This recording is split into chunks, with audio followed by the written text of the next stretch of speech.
नहीं। 4 दिन बाद जब ये मुरझा जाएगा तो क्या भगवान पे चढ़ाने लायक रहेगा? कहिए नहीं। 4 दिन पहले जब ये कली था तो इसका बालपन था, बचपन। 4 दिन बाद जब ये मुरझा जाएगा तो इसका बुढ़ापा आ जाएगा।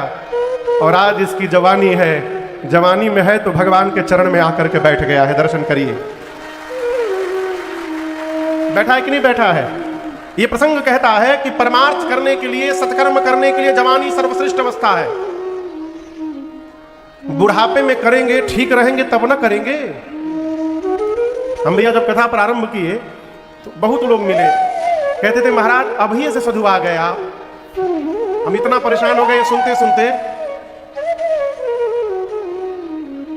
गांव में, हमारे बगल में गांव है ताली, वहां कथा चल रही थी 2012 में। आप थे उस कथा में? आप नहीं थे उस समय। तो मेरे गांव से 1.5 किलोमीटर की दूर पर, तो मेरे गांव की बगल की दादी होती, घर के बगल की दादी होती, गई थी लो सुनने के लिए। तो सुन करके वापस पैदल आ रही थी, तो और भी दूसरे गांव की माताएं साथ में थी, लोग आपस में सब बात कर रही थी। दादी हमको बता रही थी, माताएं का बोले बताओ का उम्र बा अभी, यही बेरा घर द्वार छोड़ के साधु बन गई नहीं, यहाँ आगे कौनी का चली ये दादा। हमसे कई लोग मिले, कहे कि महाराज इतनी अभी आप साधु हो गए। एक लोग से हमने पूछा कि कब होना चाहिए था, बोले 60 के बाद। मैंने दोबारा प्रश्न किया, ऊपर से एग्रीमेंट होके आया है का कि 60 तक रहना है यहां पर है? किसका एग्रीमेंट है?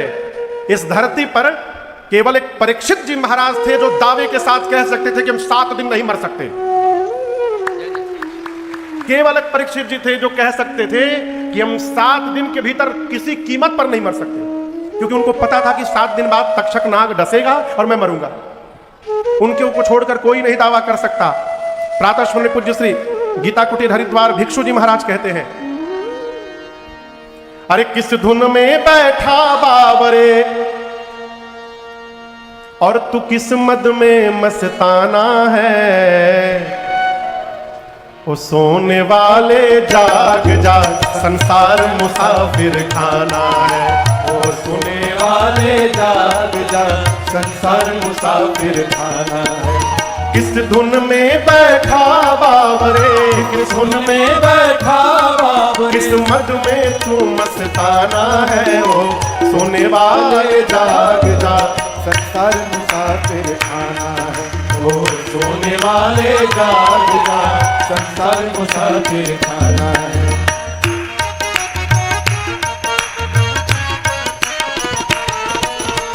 क्या लेकर आया था जग में, फिर क्या लेकर जाएगा।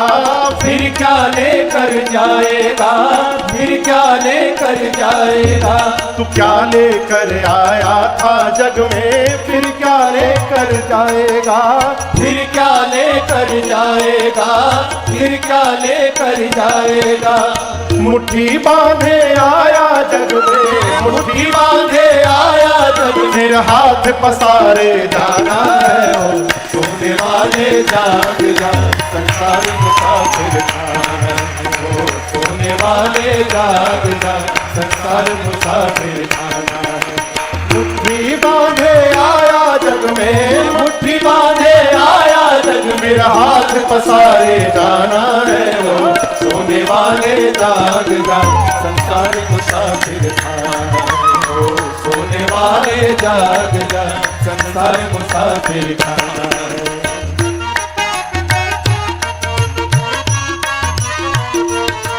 कोई आज गया, कोई कल गया, कोई चंद रोज में जाएगा। कोई चंद रोज में जाएगा, कोई चंद रोज में जाएगा। कोई आज गया, कोई कल गया, कोई चंद रोज में जाएगा। कोई चंद रोज में जाएगा, कोई चंद रोज में जाएगा।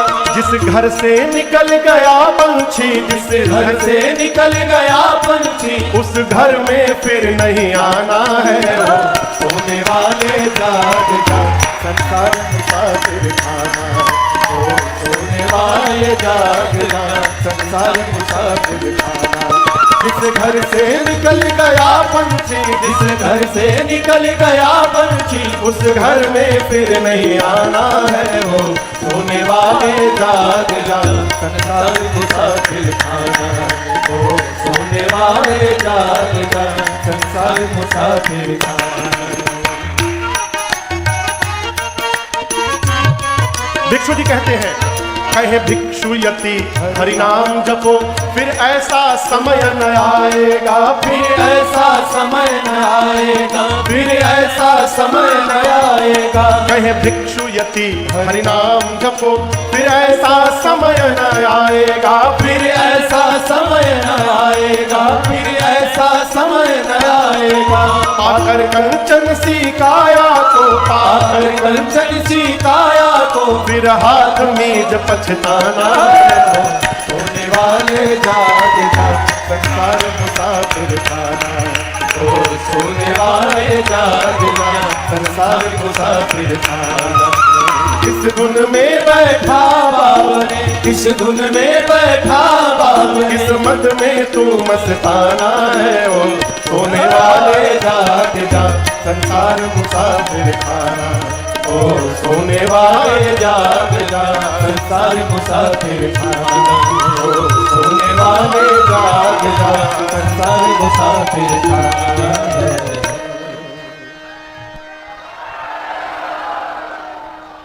ओ सोने वाले जाग जा, संसार मुसाफिर खाना।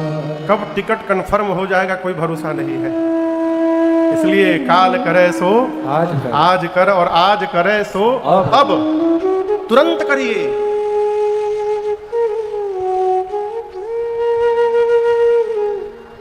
भगवान विवाह करके अवध वापस आए।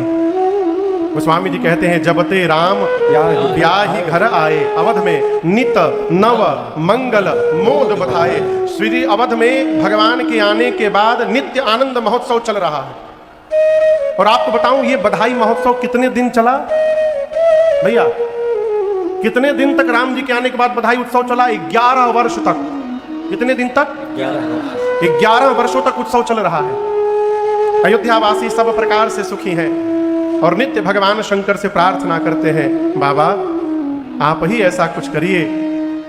आप अछत अपने रहते युवराज पद, राम ही देऊ नरेश। महाराज अपने जीवित रहते राम जी को युवराज पद पर बिठा दे। हे भगवान शंकर, हम लोगों की इच्छा ये पूर्ण करिए। और आपसे कहूं, प्रजा राजा की संतान होती है। संतान जैसा चिंतन करती है, माता पिता को उसका आभास हो जाता है? प्रजा सोच रही है अवध की, यदि महाराज राम को युवराज बना देंगे तो कितना दिव्य होगा। और प्रजा का यह भाव महाराज तक पहुंच गया। कैसे पहुंचा? एक दिन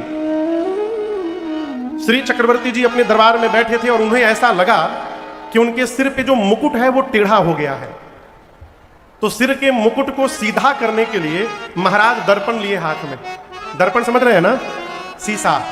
दर्पण लेकर बदन बिलोक मुकुट समकीन्हा।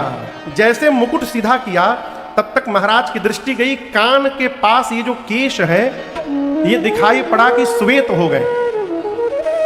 और ये श्वेत केश महाराज के कान में प्रवेश करके उपदेश कर रहे हैं कि महाराज हम लोग अपना रंग बदलना प्रारंभ कर दिए, आप अपना रंग कब बदलेंगे? समय आ गया महाराज। नृप युवराज राम कहूं देहु, जीवन जन्म लाभ किन लेहु। जैसे मन में भाव आया महाराज के, महाराज दौड़ कर गए। कहां गए? गुरुदेव भगवान के पास जाकर दंडवत किए और कहे, गुरुदेव हम चाहते हैं कि आप एक ऐसा मुहूर्त विचार करके हमें बतावें जिस मुहूर्त पर कल मैं राम का अभिषेक कर सकूं। क्या पता कल ये शरीर रहे कि ना रहे गुरुदेव, चौथेपन में आ गया हूं।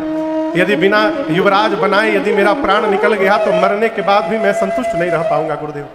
तो आप शीघ्र, अतिशीघ्र कोई मुहूर्त यदि निकल रहा है तो विचार करके बता दीजिए। अब यहां दर्शन करिए, गुरुदेव भगवान त्रिकालदर्शी हैं। गुरुजी जान रहे हैं कि महाराज जो मुहूर्त पूछ रहे हैं ये मुहूर्त 14 वर्ष बाद आनी है, परंतु महाराज इतने व्याकुल हैं कैसे बोल दे कि महाराज अभी मुहूर्त नहीं है, 14 वर्ष बाद आएगी मुहूर्त। गुरुदेव ने कहा महाराज आपको पता है कि राम कौन है? महाराज बोले हमारा लड़का है। गुरु जी बोले लड़का तो है, लड़का के अलावा राम जी कौन है? महाराज बोले कुछ भी हो, हमको जानने से कोई मतलब नहीं है, हम यही जानते हैं कि राम हमारा लड़का है। गुरु जी बताते हैं कि राम कौन है। गुरुदेव ने कहा सुनो नृप जासु विमुख पछितारे, सुनो नृप जासु विमुख पछितारे, जासु भजन बिनु जननी न जाने, जासु भजन बिनु जननी न जाने। भयउ तुम्हारा तनय सोई स्वामी, भयउ तुम्हारा तनय सोई स्वामी। रामा पुनीता प्रेमानुगामी, रामा पुनीता प्रेमानुगामी, रामा पुनीता प्रेमानुगामी, रामा पुनीता प्रेमानुगामी। क्या कहा गुरुजी ने? गुरुदेव ने कहा महाराज जिससे विमुख हो जाने के बाद जीवन का पश्चाताप कभी समाप्त नहीं हो सकता। देखिए आपसे बुरा ना मानिएगा, सांख्य शास्त्र कहता है, भगवान कपिल अपनी मां देवहूति को सुनाते हुए कहते हैं मां, जीव जब मां के अपने अंक में रहता है, आपको एक बात बतावें, जब जीव गर्भ में रहता है और हिलता है ना, तो बाहर माता पिता कितने प्रसन्न होते हैं। ए लग रहा लड़कवा चल रहा है, बाबू चल रहा है, बिटिया चल रही है, कहते हैं ना। लेकिन आपको बताऊं, गर्भ में मां के उस जीव को बिच्छू डसने के बाद जितनी पीड़ा होती है उससे अधिक पीड़ा होती है, बारंबार। और वो पीड़ा होने के बाद वो बेचैन होकर छटपटाने लगता है, और जो छटपटाता है तो इधर बाहर लगता है कि चल रहा है। और कभी पीड़ा पड़ते पड़ते वो ऐसी पीड़ा होती है कि मूर्छित हो जाता है जीव। तब माताएं अनुभव करेंगी, लगता है कि बहुत देर से हिला नहीं है, माताएं ठोकती हैं, हिल क्यों नहीं रहा है, क्यों? वो मूर्छित है, इतनी पीड़ा होती है। 9 महीने बाद जब जन्म लेने का समय आता है तो भगवान कपिल कहते हैं मां से, मां जन्म के ठीक पहले हर मां के गर्भ में भगवान उस जीव को अपना दर्शन देते हैं। मां के पेट में जीव को भगवान दर्शन देते हैं और दर्शन देकर उसको उसके पिछले 100 जन्मों का दर्शन कराते हैं। तुझे ये शरीर मिला, तूने ये कर्म किया, ये शरीर मिला, ये कर्म किया, ऐसा शरीर मिला, ये कर्म किया, अब तू मनुष्य बनने जा रहा है। तब जीव जन्म के ठीक पहले पेट में मां के भगवान से कॉल करता है, वचन देता है कि प्रभु एक बार यहां से बाहर निकाल दीजिए नाथ, बाहर जाकर इतना आपका भजन करूंगा प्रभु कि इस आवागमन से ही मुक्ति प्राप्त कर लूंगा और दोबारा यहां लौट कर नहीं आऊंगा। ये राजन हो चाहे आप, हम सब ये भगवान को वचन दे करके आए हैं। ये बतिया याद है का? बाहर निकलते ऐसी माया लपेटती है कि हम भगवान को भूल ही जाते हैं। लेकिन याद करिए, जब प्राण निकलने का समय आता है और जिसको पता रहता है कि अब थोड़ी देर बाद मैं जाने वाला हूं। आज एक माई आई थी मेरे पास, सुनकर मुझे बड़ा दुख हुआ। अवस्था थी माई की, लगभग 75-80 के आसपास अवस्था होगी। माई बोली महाराज मुझे कैंसर हो गया है, दवाई खा रही हूं, लेकिन एक उसकी बात नहीं है महाराज, आप ये बताइए, अब नहाती हूं बहुत देरी से मैं, तो जो मंत्र मिला है मुझे गुरु जी का, उसको बिना नहाए मैं जप सकती हूँ क्या? क्योंकि माई बिना नहाए नहीं, जैसे मन करे वैसे जपिए, खा कर जपिए, बिना खाए जपिए, नहा कर जपिए, बिना नहाए जपिए, नहाते समय जपिए, अब आप केवल जपिए। ये ना देखिए कि मैं खाई हूं कि नहीं खाई हूं। अब बोली महाराज किस किस भगवान का नाम जप सकते हैं? मैंने कहा माई जिस भगवान की याद आ जाए उसी भगवान का जपिए, कोई अंतर नहीं है। क्यों कह रहा हूं? जिसको पता चल जाए कि कुछ समय बाद जाना है, उसको अपना पूरा जीवन दिखाई पड़ता है, और उस समय पता चलता है मैंने क्या पाप किया, क्या पुण्य किया। पुण्य करने वाला तो आनंद में रहता है, परंतु जो नहीं कर पाया वो पश्चाताप करता है। उसी के लिए कहते हैं कि मन पछतई है अवसर बीते, अरे मन पछतई है अवसर भी। वही गुरुदेव भगवान कहते हैं महाराज जिससे विमुख हो जाने के बाद जीवन का पश्चाताप समाप्त नहीं हो सकता, जिसके भजन के बिना हृदय का ताप मिट नहीं सकता। महाराज पूछे आप किसकी बात कर रहे हैं गुरुजी? गुरुदेव ने कहा महाराज भयऊ तुम्हारा तनय सोई स्वामी, मैं जिसकी बात कर रहा हूं वही जगत का